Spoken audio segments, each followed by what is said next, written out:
Hi and welcome back to the channel. Firstly, I want to thank all the new subscribers. I'm so chuffed. I'm up to 450 subscribers now.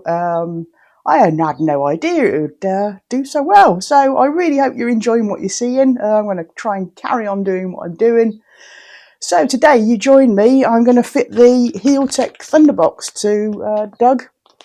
I've got a lot of accessories on him and I just want that little bit of peace of mind that I'm not putting too much drain on the battery when I'm out and about. So hopefully this will do the trick. You can look for the details on this online. A quick Google on the HealTech ThunderBox and you'll get all the answers you require.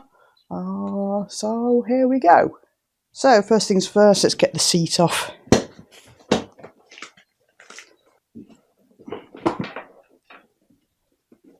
So as you can see, I run a lot of accessories. I run the sat-nav, a set of heated gloves and the Oxford auxiliary lights, and consequently trying to get to the battery to charge things up is nearly impossible.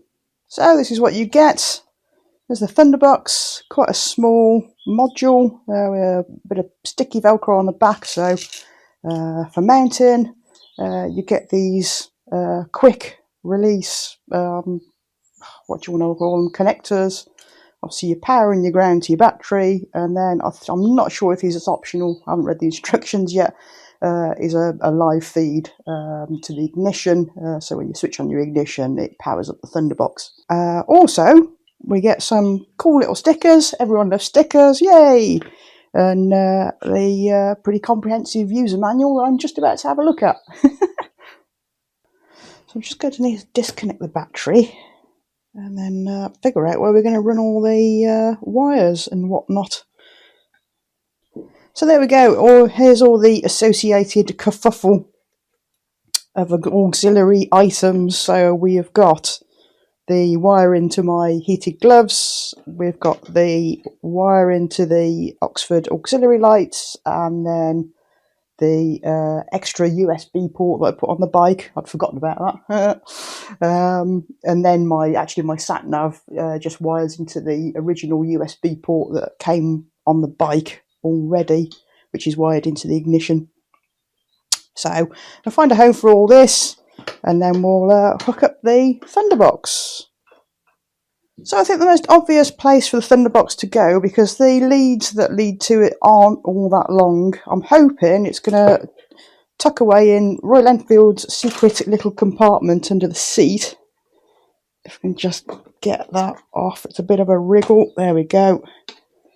There we go.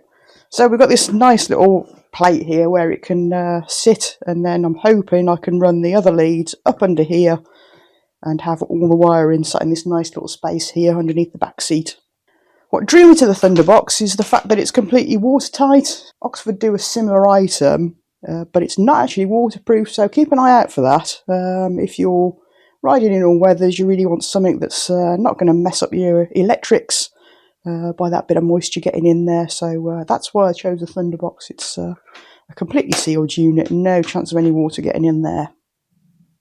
So I'm just connecting up the ThunderBox. I've done the live. Oh, does anyone else hate these floating terminal things on your batteries? They're so easily cross-threaded. But there we go, it's done.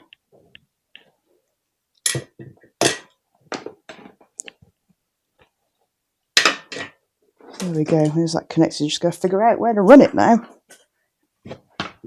So, as usual in my installation videos, there's been a change of plan. Let's face it, I make the mistakes so you don't have to. So, having a mooch around, looking at what wiring I've got, the ever so bulky wiring for the Oxford auxiliary lights, which is way too short and way too bulky for what it needs to be. As scuppered the original plans, it would mean cutting grooves, well, like V grooves out in the little plastic secret box, which I don't really want to do. So instead there's a nice gap there to put the ThunderBox there. It's velcroed on now, so I'm just going to start reconnecting bits and pieces to it, and hopefully it'll work out now. Not quite the tidy plan I was hoping for, but hey ho. 1 hour later. Right, after much deliberation, I decided I'm just going to extend the wires. So I've just spent a little bit of time. I've extended the USB port wiring and the Oxford auxiliary light wiring. I've used those heat shrink crimps that I've shown you before in previous installation videos. Really handy, makes a nice watertight joint. So there we go, we've got lots of wire now to hook up to the ThunderBox, which is what I'm going to do next. So the ThunderBox comes with these really handy snap connectors. So you lift up a tab, you've got your stripped wire, slide it in, snap it down, and that's it, it's connected. That couldn't be much easier really. So there we go, there's everything connected up that needs to be. Just going to tidy it up with a few cable ties, and then we'll do the final fixing of these to this plate. So there we go, fully installed. The ThunderBox is pinging away with a steady green light, which means that the ThunderBox is happy.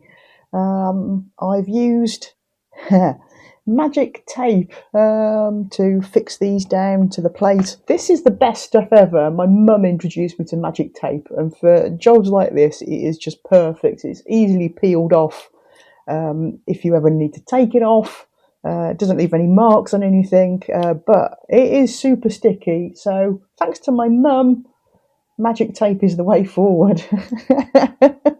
So there we go, there's the full installation of the ThunderBox done. As you can see, there's plenty more room for more accessories. I think you can power up to 8 through this one. So there's plenty more room for more accessories. Not that I'm going to probably use anymore. There's plenty enough already. So access to my battery is all the easier now. Now all that wiring spaghetti is now nicely tucked away elsewhere. If ever I do need to charge up the battery, I've got nice easy access now with just the 2 leads going to the ThunderBox.